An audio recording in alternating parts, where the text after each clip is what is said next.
What's up, guys? Once again, a little bit different style of video today. I proved that the Mandibuzz Nidoqueen core worked very well. This is a little bit of a team building experiment. Let's turn an ABB team into a balanced team. Some of you guys love ABB teams, some of you love balanced teams. So why not make a team for everyone with the same core? First of all, huge shout out to my Patreon supporters. Could not be doing this without you guys. Yeah, let's get right into this video. Obviously, through the first battle, usually I talk about the team composition. This is not your standard ABB team. We have Nidoqueen and Mandibuzz. The reason I flipped Mandibuzz to the lead is that I feel like with this generally Charmer free zone, Mandibuzz has been a very safe lead, having a lot of soft losses or soft wins against a lot of the meta. For example, G-Fisk, it barely loses to, and you can just stay in, and you'll see, I will be staying in those G-Fisk leads. Whereas Pokemon, like in this game, for example, with Pelipper in the lead, they have to use a shield to force switch advantage. And both Pokemon in the back, Jellicent and Nidoqueen, both benefit either from hard switch advantage because they have a lot of really good matchups, or they benefit from a good farm down and shield advantage. So that's generally what you'll see is either shield advantage and they get to farm something down and the game is over, or they just get this hard switch advantage. Like in this game, I have my Nidoqueen against a Venusaur as opposed to my Jellicent having to be against that Venusaur. Let's take a look at movesets just for a quick little second. Pretty standard on Mandibuzz and Nidoqueen. The one I want to draw your attention to is on this team, I'm running Bubble on Jellicent.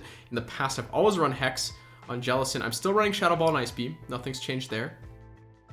But Bubble, I think, really allows you to deal with a lot of the Pokemon that Jellicent is going to be facing. So, namely G-Fisk, Bastiodon, are the obvious ones. But even the normal types, like Vigoroth, and the dark types like Scrafty, you can actually beat Scrafty now with Bubble, right? So, it's just the kind of stuff that Jellicent does have to beat with its role on this team. So let's go into this next video. It looks like the same one, but it is not, I assure you. We have a Pelipper again versus Mandibuzz. In my head, I'm already not shielding anything here. It doesn't matter if it's a Hurricane, doesn't matter if it's a Weather Ball. Baits don't matter here at all. We're just gonna keep no shielding. If they Hurricane, that's fine. Because I think that we'll still, actually no, I think if they Hurricane first, actually don't win switch here. Yeah. They're forced to throw though, and we don't really get that much of a farm. So Pelipper actually somehow is able to beat my Mandibuzz in this scenario where it wasn't without a shield in the last scenario. In this case, I'm going to come in with my Jellicent and just get a nice Bubble lead. It's kind of saving the Nidoqueen for the back, and in comes G-Fisk. So this is what I was talking about earlier. The G-Fisk matchup is much more comfortable with Bubble. And you're going to see it's... with the Pelipper lead, I kind of was expecting a Venusaur to come in on my Jellicent, but in this case, it's not a Venusaur at all. It's just G-Fisk. And in this matchup, I think I didn't do it correctly in this one, but if you do shield the first one, which is usually an Earthquake, you can just farm all the way down after that. So in comes Medicham, and this is another not too bad matchup for Nidoqueen. So Nidoqueen is able to just shield up here. I actually thought that was a Power Up Punch. My counting was a little bit off. I've been trying much harder to count more recently. I felt my counting game slipping.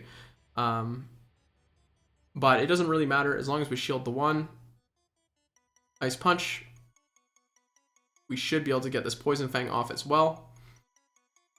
And the goal here is just to get this, take this Medi out or take all their shields down. And look how much damage that last Poison jab does. We're gonna have to shield up an Ice Punch here. That's okay. We just have to wait for that Stun Fist to switch back in, and I'm going to be able to catch it with the Shadow Ball. I was expecting to switch back in, so I was ready, waiting to throw that Shadow Ball. Because they did have a move when they swapped out, so needed to win CMP there to win that game. So that was actually much closer than expected. So Shadow Swampert in the lead, another very neutral lead for Mandibuzz here.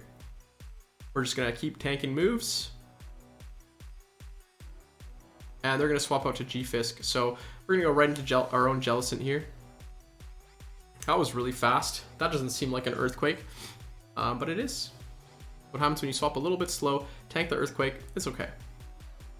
With these bubbles, you're really just pressuring the G-Fisk. They kind of know that they can't win at this point without a significant amount of baits. In this case, I'm going to shield. It's a Rock Slide, of course. They're baiting.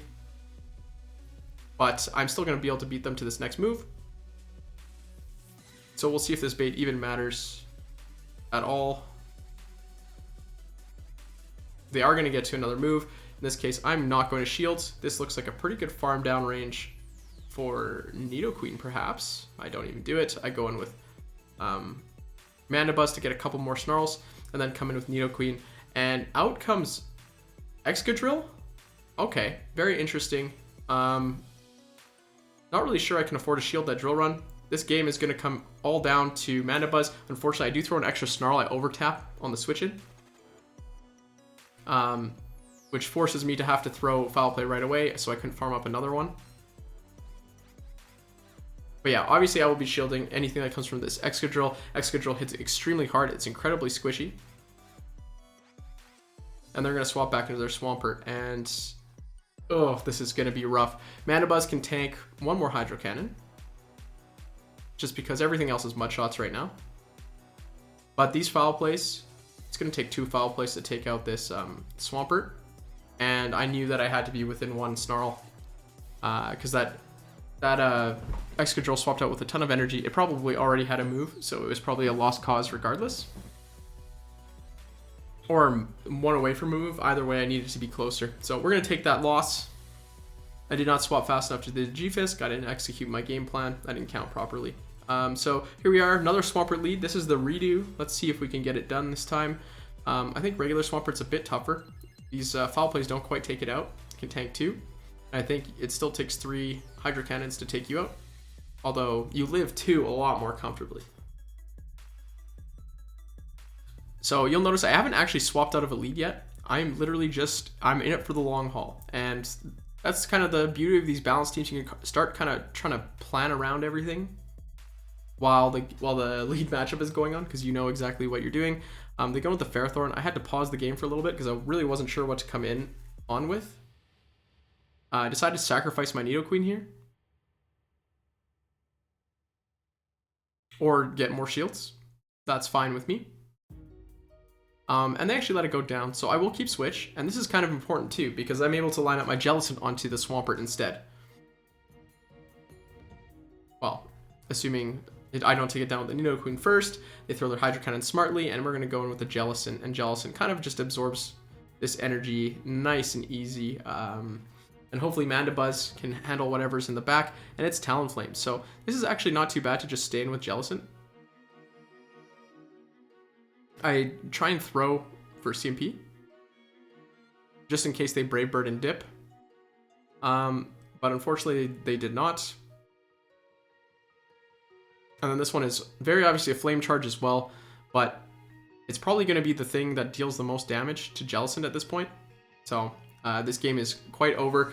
I don't really have to make any big plays here. It's just a matter of taking down this Swampert, and it would need to get to 2 Hydro Cannons, and that's not happening. So my opponent quickly realizes that. GG's out. This next game here, we have Alolan Ninetales. So this is one of the leads you switch out of. We're going to get right out of there into our own Jellicent.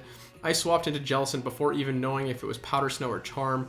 Unfortunately, this is the Charm variant, so they do stay in. And they're going to come in with their own Jellicent, which is very nice for me because I have a little bit of an energy lead because I went for the fast move denial on Alolan Ninetales. And even though he's Hex and I'm not, this Shadow Ball hurts just the same. So they're going to throw a Bubble Beam, actually, and try and bait me there. But I was planning on letting my Jellicent go down anyway so that I could have a nice big farm with Mandibuzz. I'm going to grab a shield there, and they're going to once again CMP tie me with their Bubble Beam, which isn't enough to take me out. So we're going to come in with the Mandibuzz. Not going to be shielding anything from this Jellicent. It's running Shadow Ball and Bubble Beam, very obviously. So we'll eat that Bubble Beam, deals about 5% of our health, take down the Jellicent, and probably switch out right away to clear that debuff. Nah, I decided not to switch right away just in case they were going to mess with me. And in comes Medicham. So this matchup very comfortable in the 2 versus 1 shield. You don't have to worry about baiting. I think even in the 1 shield, you can probably just go straight Poison Fang, assuming they aren't running Power Up Punch and Ice Punch, which would be a really weird combination. But yeah, we'll shield whatever here. Oh no, we won't. I really, for some reason, thought that was a power-up punch or something like that. Only... Oh no, it's because my Mandibuzz has 2 shields remaining. Yeah, I decided to try and 2 shield flex this player, and it did work out. Yeah, Mandibuzz has enough damage to deal with that Alolan Ninetales. So kind of just trying to see how far I can push the limits of this team. If someone's going to stay in a guaranteed loss matchup, I'm just going to do that. It's what keeps the game fun. So these games were 2 or 3 days ago. So since climbed a bunch with this team and with some others. You see Sableye lead. This one does not have the purification squigglies. It's not nice and pure. So it's probably running Power Gem, which is a little bit scary for Mandibuzz. But they do switch out to G-Fisk, and this time I'm a little bit faster on the swap. I think I decided to shield. Yeah, I do shield the Earthquake this time, so you can see how this matchup goes. We're going to throw the Shadow Ball. They shields, that's fine. If not, that's also fine. Because we're going to get them into a spot, and if you switch fast enough, this is exactly what happens. Take an Earthquake on the Jellicent, and we're going to be able to farm all the way down. They don't even get to the Rock Slide. In comes Sableye. They have a foul play, so unfortunately I'm not going to spend my shield here. I won't be able to get my Shadow Ball off. Very sad, but the important thing is that I take out the Sableye so that my Nidoqueen can kind of go ham in the back. And they are spending shields on their Sableye, so I think that they do have something in the back that cannot deal with Mandibuzz. Yeah, it's Lugia. Lugia out of nowhere. And yeah, Mandibuzz has a great matchup versus this, but I decided to swap into Nidoqueen because I feel like I really want my Mandibuzz for that Sableye. And Nidoqueen doesn't have a bad matchup versus Lugia either. Now that I know it's running Dragon Tail, right? It has to be running extra sensory for Nidoqueen to be scared. We're going to be able to get this Poison Fang off on Sableye. It doesn't do very much damage, but the defense drop is going to be enough for Mandibuzz to not even have to throw a move here. Yeah, I do appreciate the Shiny Sableye though. Shiny Sableye is very nice, and honestly, Power Gem I think is a bit underrated. It's not a good move, but I don't really think Return is a good move either. And the flying coverage does come in handy versus those Altarias and Mandibuzzes. So Skarmory lead. You guys want to guess if I'm staying in or not? I feel like you're just getting bored of me saying, and I'm gonna stay in on this one, and no shields. But that's pretty much what we're gonna do for all these leads. This guy is out of Brave Bird, so I tried to CMP tie here. So the Mandibuzz, okay, this is actually kind of important. Mandibuzz versus Skarmory lead matchup. If you get fast move denial on the first one, and it's pretty important to try and fast move deny, then you can CMP tie your foul play with their what would be their Brave Bird. Instead, they actually let their Skarmory go down here, so that's fine with me. In comes G-Fisk, and actually, it's nice that I'm gonna get a little bit of damage off on this G-Fisk. Because as you saw from previous matchups, one Shadow Ball isn't quite enough. So I would like one Shadow Ball and a couple of bubbles to definitely be enough. And if they let me get a couple more foul plays off, it'll just be a straight farm down for Jellicent instead. So each foul play you get off is actually quite nice versus this G-Fisk, and they can't farm you all the way down. So good counting by my opponent. They know I'm right at that foul play. I'm going to throw that Rock Slide. They do have quite a bit of energy, so we're going to come in, farm down with this Jellicent. I decided to shield, I think. Yeah, that makes sense. And I'm just going to try and farm down. In comes Scrafty. So this is what I was talking about earlier. Scrafty versus Jellicent. Normally very Scrafty favored, but that's because most Jellicents are running Hex. With Bubble, you can actually win the one shield with a little bit of an energy advantage. Instead, obviously, because I have the option, I'm going to swap into my own Nidoqueen. I really don't feel the need to shield anything on this Nidoqueen. I just want to take this Scrafty down so that my Jellicent can kind of go ham on this Galarian Sunfisk. I wonder if my opponent was doing a zero shield challenge or something like that, because I'm not sure if they actually shield this whole game.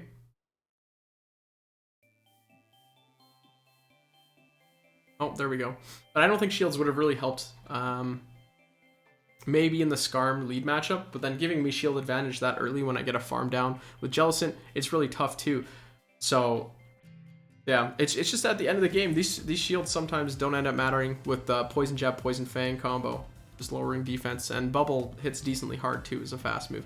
Shouty Victreebel lead, you love to see it nowadays, into Deoxys. Oh man, this poor Poor guy. I'm assuming it's a Bastion in the background. I hate beating this team because I love this team so much. Yeah. I'm not running X on Jellicent. I probably should have still swapped anyways, but in my head, I was saving the Jellicent for the Bastiodon, and the Nidoqueen for the Victreebel. Is that the correct play?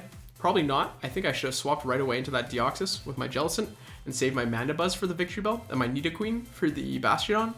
But this is the way I decided to play it out. We're going to see what comes back in. It's actually the Victreebel.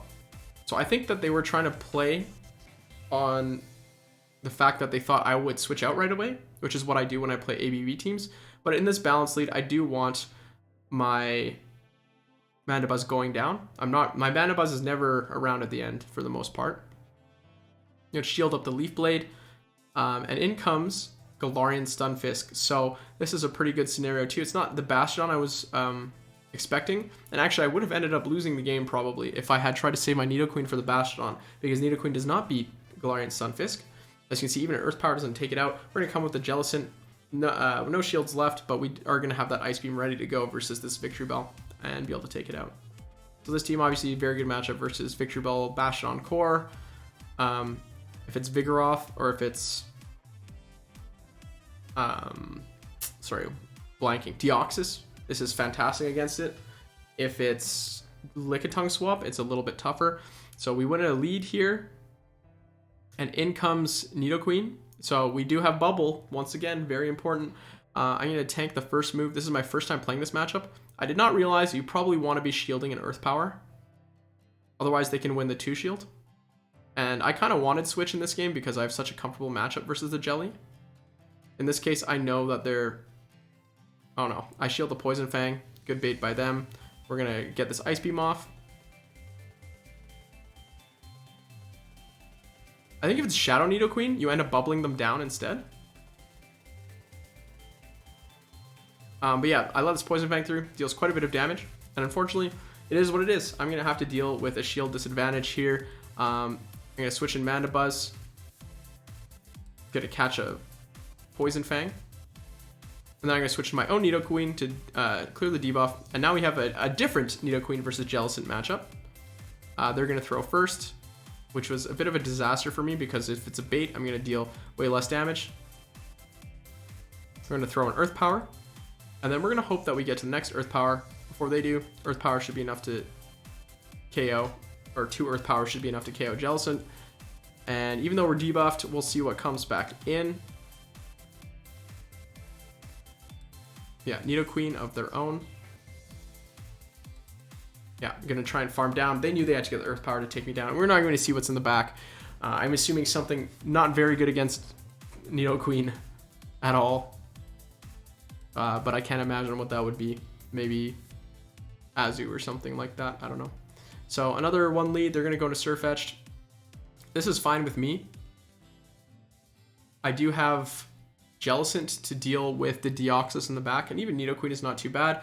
And I'm planning on just spamming out these aerial aces anyways. If they close combat, it'll hurt, but then I can switch, and Nidoqueen will have the easiest time of its life taking down this Surfetched. So they go in with the Leaf Blade, they no shield the next move, and I'm able to just switch and take down that Surfetched before it gets to its next move. In comes Deoxys, obviously. We're gonna go straight Earth Power. No messing around here, because they'll be able to switch out afterwards anyways. And they know they're hard countered with the Deoxys, so I don't foresee them really baiting with this Pokemon. I'm going to shield the first Psycho Boost because I'm going to be able to get to this Poison Fang and force them to shield again, which they won't. And we're going to have just a Galarian Stunfisk in the back. So this game is essentially over. I go straight for the Earth Power. Just, if I get the shield down, then it's guaranteed that Jellicent will win this. If I hit them with it, well, then I've won the game. So they do shield. It's kind of a win-win scenario there. No shield.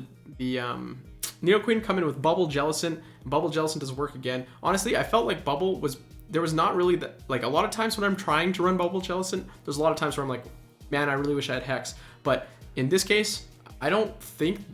Like, 90% of the time, I was very happy with my decision to run Bubble. It feels very strong in this meta. I do feel like Water is one of those types that is up and coming with all the poison types. and ground types, respectively. And we're going to get a 5-0 here, so that's 9 out of 10 games. We're going to just stroll on up to that 2300 mark, and let's try and keep it rolling. This set's played like days later, by the way. But it was the next set I played of GBL. I took Sunday off because of Gibble Community Day. Was a bit tired. And here's Ferrothorn versus Mandibuzz. I didn't know the matchup at all. So we'll see how it goes. They actually go for the Mirror Shot bait. I guess it's not really a bait because they're probably running Power Whip. But Thunder actually deals about 50% of Mandibuzz's health. They actually swap into their own Mandibuzz and catch this foul play. Very good play. So I do have to go into my Nidoqueen. We're going to throw Poison Fangs. There's no reason baiting a Mandibuzz, right? Because they're not gonna... Earth Power doesn't do more damage. But we're gonna shield one, because I know I'll have to. Next one I'll probably let through. Oh, maybe not. I actually got to the Poison Fang. Yes, it's not Snarl Mandibuzz. It's an Air Slash Mandibuzz. This next one doesn't quite get through either. And in comes Ferrothorn. We're just gonna try and deal as much damage as we can to it. It has no matchup versus our Mandibuzz without running Thunder. And hopefully it just takes us out with a Power Whip. We can come back in with the Mandibuzz. They're just going to try and throw Mirror Shots. But at this point, they're defense debuff too. So I'm just trying to get as many Snarls off as possible. In comes Fire Flying type. Question mark Talonflame. And we have Bubble for this. So absolutely fantastic. The goal here with the full health Jelly is to not shield the first move. Because that's how you lose this matchup. Like on PvPoke, it says that you actually lose this matchup against Talonflame. In this case, I did. But that's also fine. I decided to save my shield. But it says you lose in the one shield because they get the bait off on Flame Charge and then get the Brave Bird. In this case, obviously I just let the Brave Bird through and then I let the Flame Charge through. Doesn't really matter. But if you let the Brave Bird through, you're going to win that matchup, no problem. By spending a shield on the second move. Yeah, the bubble damage allowed me to do that, right? It allowed me to just let my Jellicent go down. Next match, we have Shadow Skarmory in the lead.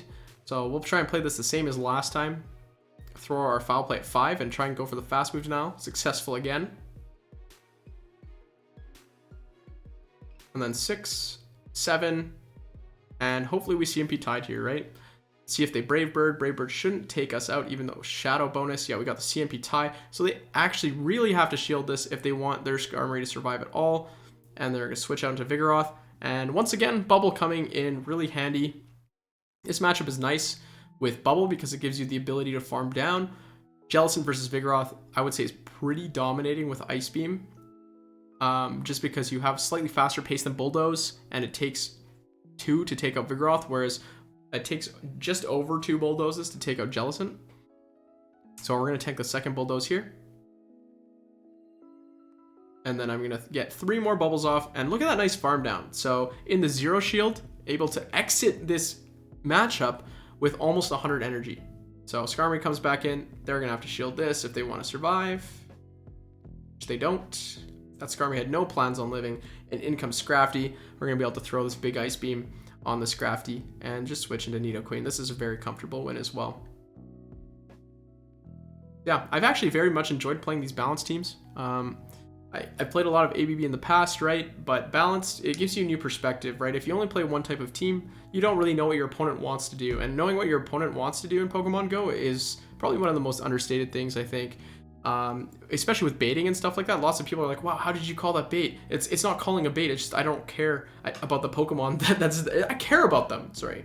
I just don't care if they live or die. No, that's not true. Okay. I don't care if they faint in that specific matchup. I do care about my Pokemon, I swear. So we have another Skarmory lead. I think I failed the fast move denial this time. Maybe I didn't. No, they just didn't throw. This Skarmory player, a bit smarter. Going up above the amount of energy needed. I'm going to no shield regardless. They Brave Bird and switch, and we're going to go in with our Jellicent versus the Swampert. So this matchup actually not that easy. You would think it's very dominating because Jellicent kind of resists everything, but Swampert is just so spammy. It's just going to get a significant amount more of of moves off, and the more shields it spends, the better this matchup gets for it. So in this case, they actually don't want to spend any shields. And in the 0 shield, Jellicent actually loses to Swampert. That's actually crazy to me. So I'm forced to shield here because I do want switch. I cannot have my Nidoqueen going up against that Skarmory. In this case, I'm lucky they bring Jellicent in, sorry, G-Fisk into my Jellicent. And this is kind of where I want to see it. I actually consider shielding here. Yeah, I do shield here. Just because it's going to allow me to get off another Shadow Ball. And these bubbles are really adding up. And that's kind of what I'm banking on to help me win this particular game. I need this bubble damage. And I think my opponent realizes that too. They're throwing Rock Slides right away. They're trying not to get ticked down. Go in with the Mandibuzz. Throw this Foul Play. My play here is probably to try and catch a Rock Slide. But they actually switch at the same time. So this Skarmory is going to get a move off. Brave Bird. Unfortunate. I'm going to be able to get this Poison Fang off. Only going to tap a little bit of it. Because I just want the defense drop. I want to be able to farm this down with Mandibuzz. Because I want to be able to unload a Foul Play into this Stunfisk and win this game. I did not realize my Mandibuzz had that much energy. I probably could have undercharged a little bit more.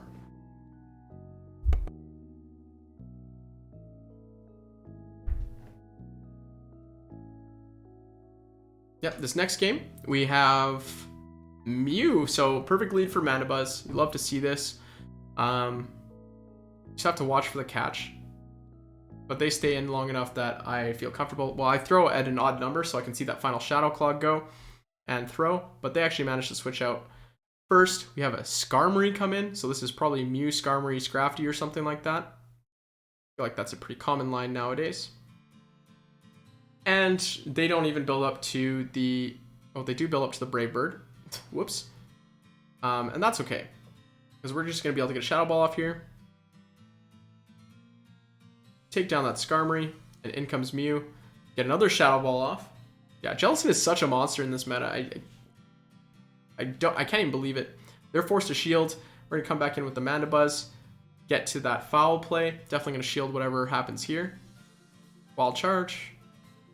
In comes G-Fisk. So this is a little bit scary. Actually, I don't know if this game is winnable at this point. So the Foul Play damage is important because it's needed to take down this G-Fisk. I decided to go straight for the Earth Power. And at this point, it's a 50-50 game. If they call the bait, or if they shield, I lose. If they don't shield, I win. So I have to no shield here because they will outpace me to 2 Earthquakes. And my opponent knows. So they throw the Earthquake and it's game over. It was game over against a competent opponent as soon as they shield my Earth Power. So Galvantula lead. This looks really bad for the team, right?